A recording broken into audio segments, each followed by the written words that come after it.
Bonjour, heureux de vous présenter la Cocktail News numéro je sais plus combien, parce qu'on a trois sujets principaux aujourd'hui. Le Festival international des Jeux de Cannes, cette année, ça a été assez exceptionnel. Ils avaient un peu tout chamboulé et on s'est retrouvé sur un stand à l'étage à la lumière du jour. Grand stand avec trois jeux principalement animés, Trio, Speech et Bombbuster. Pour Trio, c'était très particulier parce que c'était notre 10e nomination pour l'As d'Or. Et cette année, on s'était dit qu'on allait peut-être gagner. Et on a effectivement gagné. Et on a eu un courant de sympathie juste incroyable qui, je crois, a ému toute l'équipe et l'auteur, et moi personnellement aussi. Quand on attend quelque chose pendant 20 ans, à un moment donné, on est quand même assez content de l'avoir. Je voulais remercier à la fois tous les gens qui nous ont sympathiquement envoyé des messages. Bon, quelques blaireaux nous ont envoyé aussi.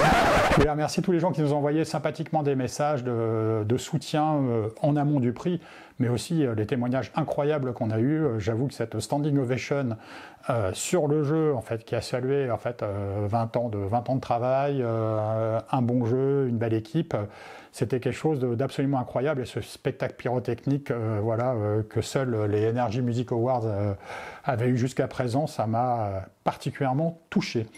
Donc un grand merci aux organisateurs de cette cérémonie, c'est-à-dire la ville de Cannes, Cynthia Reberac et son équipe, pour cette très belle cérémonie. Je remercie également le jury parce qu'il faut que je sois aimable, parce qu'ils sont vachement sympas, parce qu'ils ont fait un très bon choix. Je remercie le jury, quoi. Ça sera plus facile. Il y avait beaucoup de jeux en fait dans la sélection et les autres étaient très bien. Bon, un peu moins bien que Trio, mais quand même très bien. Merci à Kaya Miyano. Kaya Miyano, c'est l'auteur. Alors l'auteur, pour les petites anecdotes, donc l'auteur parlait pas du tout ni français ni anglais, donc c'est un peu compliqué. Alors heureusement, on avait un intermédiaire sympathique qui nous a un peu déchargé le moment où il était là. Il était très impressionné. C'est la première fois qu'il venait en France. Il a fait son passeport 6 semaines avant le démarrage du festival. Très ému après la cérémonie. Alors on l'a pas trop vu, mais ce qu'il nous a dit nous a beaucoup touché. Je crois que l'auteur était très impressionné d'être dans un pays où les gens peuvent exprimer librement leurs émotions, ce qui n'est pas tout à fait le cas au Japon. Il est revenu comme un héros national au Japon. Il a fait déjà 2 conférences sur le jeu de société parce que c'est le premier japonais qui a gagné l'As d'Or. Merci à toutes les joueuses et joueurs occasionnels de Trio et aussi joueurs et joueuses plus compulsifs qui ont fait de ce jeu un succès absolument inédit dans le domaine du jeu de société, avec un jeu qui a un bouche à oreille inimaginable et qui est un gros succès commercial, mais aussi un succès humain, je crois, parce que Trio rassemble toutes les générations. Et voilà ce qui montre qu'avec une idée minimaliste, simple, joliment habillée, on peut arriver à faire de belles choses. La boîte. Speech contre-plongée sur la boîte, suivi de la caméra. Non, la caméra ne bouge pas parce que cette feignasse derrière ne veut rien faire. Donc Speech. Je crois qu'il y a un adage français qui dit que c'est dans les vieux pots qu'on fait les meilleures sauces. Alors je ne parle pas par rapport à l'âge avancé de l'éditeur et des auteurs, mais par rapport au jeu qui est déjà là depuis un certain temps. C'est un petit jeu d'improvisation absolument formidable qui avait besoin d'un léger rafraîchissement. Donc on a fait appel à une illustratrice extrêmement talentueuse qui s'appelle Pauline Berdal, qui a déjà fait le jeu Poulpe, pour ceux que ça parle, qui est un excellent jeu de mémoire que nous avons honteusement loupé, et qui nous a remis au goût du jour toutes les illustrations. Donc aujourd'hui, le jeu est vraiment parfait pour ceux qui ont envie d'improviser sans être des spécialistes du théâtre. On va montrer par exemple une carte très inspirante en fait, où on voit un bébé. Attends, je vais raconter une histoire, voilà. Non, pardon, je dis un bébé, c'est n'importe quoi.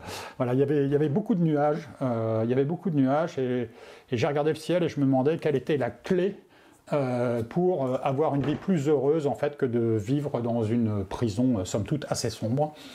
À la fin de ma peine, j'ai pu regagner, en fait, mon foyer chatoyant pour coudre des pulls de sport d'hiver. Et voilà, c'est comme ça qu'on joue à Speech. Il y a 4 manières de jouer, et c'est fun et drôle et sympa. Je voulais remercier les 2 auteurs brillants de Speech, Yves Hirschfeld et Fabien Bleuze, qui, et on a eu de la chance, ont fait de l'animation sur notre stand, et ces gens-là respirent la sympathie, la gentillesse, et ont réussi à faire jouer des gens qui n'avaient peut-être pas forcément envie de jouer, mais qui se sont prêtés au jeu très simplement et qui ont trouvé le jeu super. Pourquoi? Parce qu'il y avait beaucoup de bienveillance et de sympathie de leur part. Bonjour, afin de faire une transition absolument extraordinaire, je vais vous présenter un jeu qui était sur Cannes. On vous a parlé de Trio, on vous a parlé de Speech, et maintenant on va vous parler de Bomb Buster. Bomb Buster, c'est un jeu d'un auteur japonais. Alors attends, je le mets bien là, en fait, de manière à ce que les gens le voient. Vous le voyez, hop, hop. C'est un jeu d'Hisashi Hayashi, où l'objectif, c'est de désamorcer des bombes ensemble. C'est un jeu coopératif qui se joue de 2 à 5 joueurs. 66 missions extraordinaires. Voilà, on va regarder maintenant le matériel dans le détail, de la première à la dernière mission. On avait dit c'est une surprise. Voilà. Elle a eu raison de moi, mais je vais quand même en parler. Non, en fait. non plus. Au revoir. Et je vais vous spoiler. Je vais couper tout ça. Je vais vous Au revoir. spoiler. Il y en a, etc. Il y a 66 missions.